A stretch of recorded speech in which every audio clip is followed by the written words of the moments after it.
Hi hello ನಮಸ್ತೆ ಎಲ್ಲರಿಗೂ ಸ್ವಾಗತ ಮತ್ತೊಮ್ಮೆ ನಮ್ಮ ಚಾನಲ್ಗೆ. ನೀವು ನೋಡ್ತಿರೋ ಹಾಗೆ ನಾನು ಒಂದು ಚಿಕನ್ ಗ್ರೇವಿ ಮಸಾಲ ಯಾವ ರೀತಿ ಮಾಡೋದು ತೋರಿಸ್ತೀನಿ. ಇದನ್ನು ಕ್ವಿಕ್ಕಾಗಿ ಮಾಡ್ಕೊಳ್ಬೋದು, ಒಂದು ಅರ್ಧ ಗಂಟೆಲೆಲ್ಲ ಇದು ರೆಡಿ ಆಗುತ್ತೆ. ಬನ್ನಿ ಹಾಗಿದ್ರೆ ಇದನ್ನು ಯಾವ ರೀತಿ ಮಾಡೋದು ಸ್ಟೆಪ್ ಬೈ ಸ್ಟೆಪ್ ಅಂತ ಇವಾಗ ನೋಡೋಣ. ನಾನಿಲ್ಲಿ ಒಂದು ಪಾತ್ರೆ ಬಿಸಿ ಇಟ್ಕೊಂಡಿದ್ದೀನಿ. ಇದಕ್ಕೆ ಒಂದು 2.5 ಟೇಬಲ್ ಸ್ಪೂನ್ ಆಗೋಷ್ಟು ಎಣ್ಣೆನ ಹಾಕ್ಕೊಳ್ತಿದ್ದೀನಿ. ಎಣ್ಣೆ ಚೆನ್ನಾಗಿ ಕಾಯ್ದಾದ್ಮೇಲೆ ನಾನು ಒಂದು ಮೀಡಿಯಮ್ ಸೈಜ್ ಈರುಳ್ಳಿನ ಸಣ್ಣದಾಗಿ ಕಟ್ ಮಾಡಿಕೊಂಡು ಹಾಕ್ಕೊಳ್ತಿದ್ದೀನಿ. ಈರುಳ್ಳಿನ ಸ್ವಲ್ಪ ಹೊತ್ತು ಚೆನ್ನಾಗಿ ಫ್ರೈ ಮಾಡ್ಕೊಳ್ಳಿ. ನೀವು ಜಾಸ್ತಿ ಪ್ರಮಾಣ ಬೇಕಂದರೆ ಈರುಳ್ಳಿ ಹಾಕ್ಕೊಳ್ಬೋದು. ಹಾಗೆ ಒಂದು 2 ಹಸಿಮೆಣಸಿನ್ಕಾಯಿ ಕೂಡ ಹಾಕ್ಕೊಂಡಿದ್ದೀನಿ. ಸ್ವಲ್ಪ ಹೊತ್ತು ಚೆನ್ನಾಗಿ ಫ್ರೈ ಆದಮೇಲೆ ನಾನೊಂದು ಅರ್ಧ ಕೆಜಿಯಷ್ಟು ಚಿಕನ್ ತೊಗೊಂಡಿದ್ದೀನಿ. ಚಿಕನ್ ಕೂಡ ಡೈರೆಕ್ಟಾಗಿ ಎಣ್ಣೆನಲ್ಲೇ ಹಾಕ್ಕೊಳ್ತಿದ್ದೀನಿ. ಚಿಕನ್ನ ಸ್ವಲ್ಪ ಹೊತ್ತು ಹೈ ಮೀಡಿಯಮ್ ಫ್ಲೇಮ್ಲಿಟ್ಟು ಚೆನ್ನಾಗಿ ಬೇಯಿಸ್ಕೊಳ್ಬೇಕಾಗತ್ತೆ. ಸ್ವಲ್ಪ ನೀವು ಉಪ್ಪು ಕೂಡ ಹಾಕ್ಕೊಂಡು ಬೇಯಿಸ್ಕೊಳ್ಬೋದು, ಆವಾಗ ಬೇಗನೆ ಬೇಯುತ್ತೆ. ಇವಾಗ ನಾನು ಕೂಡ ಸ್ವಲ್ಪ ಉಪ್ಪನ್ನು ಸೇರಿಸ್ಕೊಂಡು ಬೇಯಿಸ್ಕೊಳ್ತೀನಿ.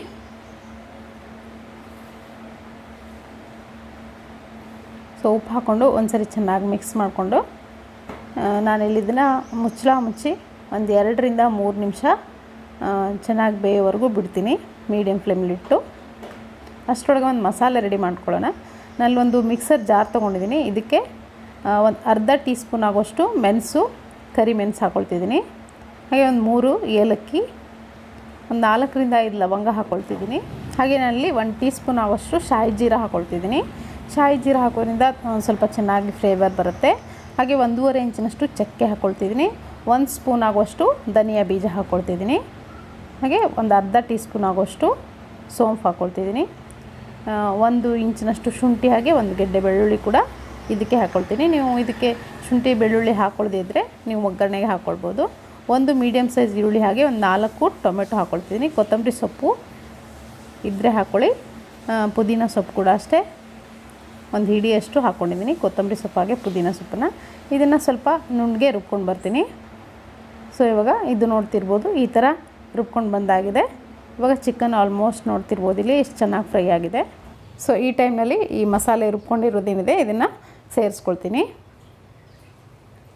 ನೀವು ಈ ಥರ ಚಿಕನನ್ನು ಬೇಯಿಸೋಕೆ ಇಟ್ಬಿಟ್ಟು ನೀವು ಆ ಟೈಮ್ನಲ್ಲಿ ಈ ಥರ ಮಸಾಲೆ ರುಬ್ಕೊಳ್ಳೋದ್ರಿಂದ ಟೈಮ್ ಕೂಡ ಸೇವ್ ಆಗುತ್ತೆ, ಹಾಗೆ ಬೇಗ ಕೂಡ ಆಗುತ್ತೆ. ಇದಕ್ಕೆ ಒಂದು ಜಾರ್ನಷ್ಟು ನೀರು ಕೂಡ ಹಾಕ್ಕೊಳ್ತಿದ್ದೀನಿ. ನಾನಿಲ್ಲಿ ಮಸಾಲೆ ಕೂಡ ಹಾಕ್ಕೊಳ್ತಿದ್ದೀನಿ. ಒಂದು ಅರ್ಧ ಟೀ ಸ್ಪೂನಷ್ಟು ಅರಿಶಿನ ಪುಡಿ, 1 ಟೇಬಲ್ ಸ್ಪೂನಷ್ಟು ಅಚ್ಚ ಖಾರದ ಪುಡಿ ಹಾಕ್ಕೊಳ್ತಿದ್ದೀನಿ. ಇವಾಗ ಇದನ್ನು ಒಂದು ಸರಿ ಚೆನ್ನಾಗಿ ಮಿಕ್ಸ್ ಮಾಡಿಕೊಂಡು ಇದನ್ನು ಒಂದು 2 ರಿಂದ 3 ಕುದಿ ಕುದಿಸ್ಕೊಳ್ಬೇಕಾಗುತ್ತೆ. ಯಾಕಂದರೆ ಹಸಿ ಮಸಾಲೆ ಆಗಿರೋದ್ರಿಂದ ಸ್ವಲ್ಪ ಕುದಿಬೇಕಾಗುತ್ತೆ. ಇವಾಗ ಕೊನೆಯದಾಗಿ ಸ್ವಲ್ಪ ಪುದೀನ ಸೊಪ್ಪು, ಕೊತ್ತಂಬರಿ ಸೊಪ್ಪು ಕೂಡ ಹಾಕ್ಕೊಳ್ತಿದ್ದೀನಿ. ಇದು ಆಪ್ಷನಲ್ ಇದ್ದರೆ ಹಾಕ್ಕೊಳ್ಳಿ. ಮೀಡಿಯಮ್ ಫ್ಲೇಮ್ಲಿಟ್ಟು ಒಂದು 2 ರಿಂದ 3 ಕುದಿ, ನಿಮಗೆ ಗ್ರೇವಿ ಎಷ್ಟು ಯಾವ ಥರ ಬೇಕು ಅನ್ನೋದು ನೋಡಿಕೊಂಡು ನೀರನ್ನು ಸೇರಿಸ್ಕೊಂಡು ಬಾಯ್ಲ್ ಮಾಡ್ಕೊಳ್ಳಿ. ಇದನ್ನು ಇವಾಗ ನೋಡ್ತಿರ್ಬೋದು ನಾನಿಲ್ಲಿ ಇದನ್ನು ಒಂದು 2 ರಿಂದ 3 ಕುದಿ ಕುದಿಸ್ಕೊಂಡಿದ್ದೀನಿ. ಇದು ರೆಡಿಯಾಗಿದೆ. ಇವಾಗ ಮೇಲ್ಗಡೆ ಎಣ್ಣೆ ಕೂಡ ಚೆನ್ನಾಗಿ ಬಿಟ್ಕೊಂಡಿದೆ. ತುಂಬ ಟೇಸ್ಟಿಯಾಗಿರುತ್ತೆ, ಕ್ವಿಕ್ಕಾಗಿ ಮಾಡ್ಬೋದು. ನಿಮಗೆ ಇದೇ ಥರ ನನ್ನ ಚಾನಲಲ್ಲಿ ಸುಮಾರು ನಾನ್ ವೆಜ್ ರೆಸಿಪಿಗಳು, ಚಿಕನ್ ರೆಸಿಪಿಗಳು ಸಿಗುತ್ತೆ. ಒಂದು ಸರಿ ಚಾನಲ್ನ ಚೆಕ್ ಮಾಡಿ. ಇಲ್ಲಿ ಮೇಲ್ಗಡೆ ಲಿಂಕ್ ಕೊಟ್ಟಿರ್ತೀನಿ ಅಥವಾ ಡಿಸ್ಕ್ರಿಪ್ಷನ್ ಬಾಕ್ಸ್ನಲ್ಲಿ ಲಿಂಕನ್ನು ಕೊಟ್ಟಿರ್ತೀನಿ. ಇವಾಗ ಚಿಕನ್ ಗ್ರೇವಿ ರೆಡಿಯಾಗಿದೆ. ನೀವು ಕೂಡ ಇದನ್ನು ನಿಮ್ಮ ಮನೇಲಿ ಮಾಡ್ಕೊಂಡು ನೋಡಿ ಅಭಿಪ್ರಾಯ ತಿಳಿಸಿ. ಇವತ್ತಿನ ಈ ರೆಸಿಪಿ ನಿಮಗೆ ಇಷ್ಟ ಆಗಿದ್ದರೆ ಒಂದು ಲೈಕ್ ಒತ್ತೋದನ್ನು ಮರಿಬೇಡಿ. Thank you.